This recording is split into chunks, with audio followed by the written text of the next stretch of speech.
आज का जो हमारा टॉपिक है वो है सोलर सेल। इसके सोलर सेल के बारे में आज हम एक्सप्लेन करूँगा मैं। इसकी कंस्ट्रक्शन, इसके एडवांटेजेस, इसका इंट्रोडक्शन, इसके डिसएडवांटेजेस। तो चलें शुरू करते हैं। सबसे पहले आता है सोलर सेल का introduction. Solar cell also known as photovoltaic cell. Solar cell को फोटोवोल्टिक सेल भी कहा जाता है और ये एक ऐसी डिवाइसेस हैं जो कि सूरज की रोशनी को इलेक्ट्रिकल एनर्जी में कन्वर्ट करती है। Are devices that convert sunlight into electrical energy.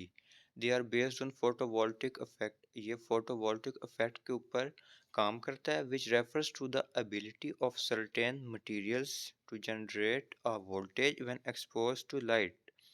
जो कि इसके अंदर एक ऐसी एबिलिटी होती है जब इसके ऊपर रोशनी पड़ती है सूरज की तो ये वोल्टेज पैदा करता है जिससे हमें लाइट मिलती है, इलेक्ट्रिकल एनर्जी मिलती है।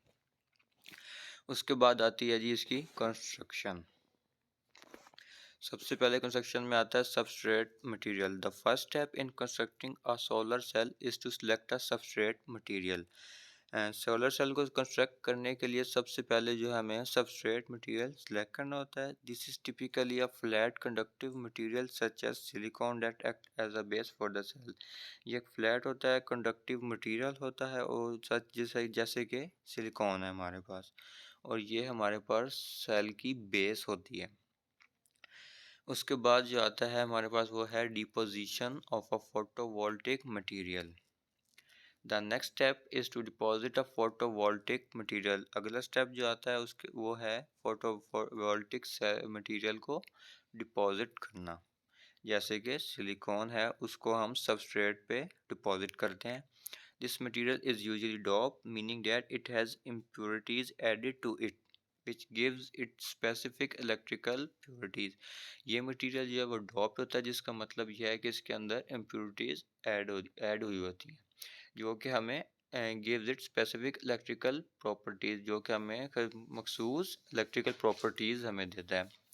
उसके बाद कंस्ट्रक्शन में जो हमारे पास आता है वो है formation of P N junction. P N junction वो होता है जो कि पी टाइप मटेरियल जब एन टाइप मटेरियल से कंबाइन किया जाता है तो हमारे पास पी एन जंक्शन बनता है। After the photovoltaic material has been deposit, जब हम फोटोवोल्टिक मटेरियल को डिपॉजिट कर लेते हैं उसके बाद इसे टू रीजन्स में डिवाइड किया जाता है, a P type region and N type region. This division creates a P N junction जो कि हमें पी एन जंक्शन बना देता है, which is the heart of the solar cell, जिसे सोलर सेल का दिल कहा जाता है।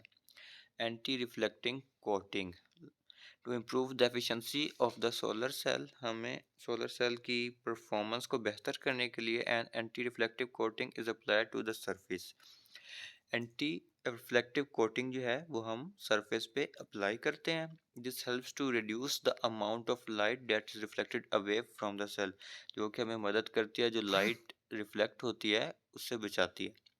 And which is increases the amount of light that is absorbed and converted into electrical energy, और हमें मदद करती है ज़्यादा रोशनी अब्जॉर्ब करने में और कन्वर्ट करने में into electrical energy.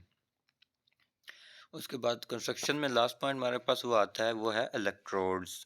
Finally electrodes are attach to the P type and N type regions of the cell. आखिर में जो इलेक्ट्रोड हमें इलेक्ट्रोड हम अटैच करते हैं पी टाइप और एन टाइप रीजन के साथ सेल के।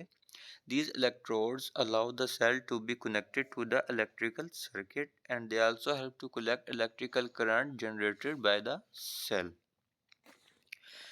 अच्छा जी, उसके बाद आ जाते हैं हमारे पास एडवांटेजेस ऑफ सोलर सेल, जिसमें हमारे पास है रीन्यूएबल एनर्जी सोर्स है, लो मेंटेनेंस है, क्लीन एनर्जी है, कॉस्ट इफेक्टिव है, इंक्रीज एनर्जी इंडिपेंडेंस है, क्वाइट ऑपरेशन, डिसेंट्रलाइज्ड एनर्जी। उसके बाद आता है हमारे पास डिसएडवांटेजेस ऑफ सोलर सेल, जिसमें सबसे पहले हमारे पास है इंटरमिटेंसी। उसके बाद है हाई इनिशियल कॉस्ट, तीसरे नंबर पे है लैंड यूज़, चौथे पे है एफिशिएंसी और 5 पे है वेदर डिपेंडेंस, यानी कि सूरज की रोशनी होगी तो ये हमें काम करेगा हमारे पास, अगर सूरज की रोशनी नहीं है, बादल हैं, तो फिर ये काम नहीं करेगा। लास्ट में इसकी इमेज है सोलर सेल की। जिसमें सोलर पैनल और सोलर यानी सोलर सेल की इमेज दी गई है। Thank you.